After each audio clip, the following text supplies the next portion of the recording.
People don't want branding, they want leads now. Let me say something that most marketers don't like to admit. When a business owner comes to you, they're not excited about branding. They're not dreaming about brand identity or brand voice or something like that. They're thinking about one thing: leads, sales, and cash flow. And every time I hear someone shame that mindset, I think you've probably never had payroll to meet. Because when rent, salaries, and bills are real, branding inspiration doesn't pay for anything.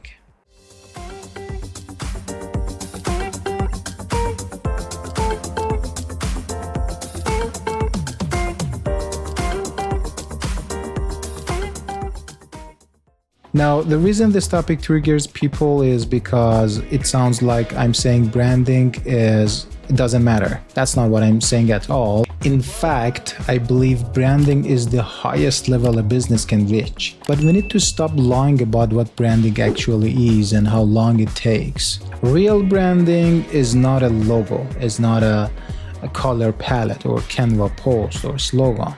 Those are tools, not branding. Real branding is when people choose you without comparing prices. People defend you when something goes wrong, and people recommend you without being asked.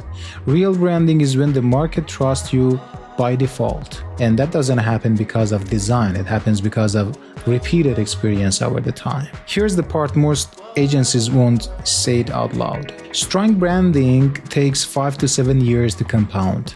Not months, not quarters, not years. And that's assuming you're consistent, disciplined, and visible. So when a new or struggling business says, I need leads right now, they're not being impatient. They're being honest about survival. That's it. This is where I see two dangerous extremes. Extreme number one, let's forget sales and focus on branding. That's how businesses die beautifully. Nice visuals, great mission statement, perfect marketing plans, no revenue, and I would say even no brand yet, because branding is what people say about you after they've bought from you, not before. It cannot happen before. Extreme number two, forget branding and just sell, and focus on sell. That works, but only for a while. That's what we say blind selling. And blind selling creates price pressure, distrust, high churn, and burned audience. The winning strategy lives in the middle. You start with sales, but you execute sales with a branding mindset. That means every sale does more than just making money. It builds expectations, it builds positioning, memory, and trust. You ask, how do I choose this deal? In a way that makes the next deal easier.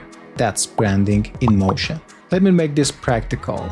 Two businesses run ads. Business A says, lowest price, limited offer, and act now. Business B says, here's why people like you, choose us. Here's what we believe in. Here's what you can expect. Both may get results and sales, but only one is building a brand asset while selling. And that difference compounds. Wanting leads today does not mean you don't care about branding. It means you're at the different stage of the journey.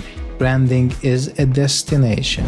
Sales and marketing are the vehicle, and you don't skip the vehicle, pass it, and magically arrive. It is impossible. The order also highly matters. Let me tell you very simple. First, sales discipline, offer clarity, marketing system, and then consistency, messaging, and reputation. Over time, sales create proof, and proof creates trust, and trust creates branding, not the other way around. So yes, people don't want branding. They want leads now, and that's okay. Just don't confuse urgency with short-sightedness. Sell today, build trust today, think brand while you're selling, and that's how you survive now and still win later. And don't forget, a brand isn't built by waiting. It's built by what you repeat. Sit with that.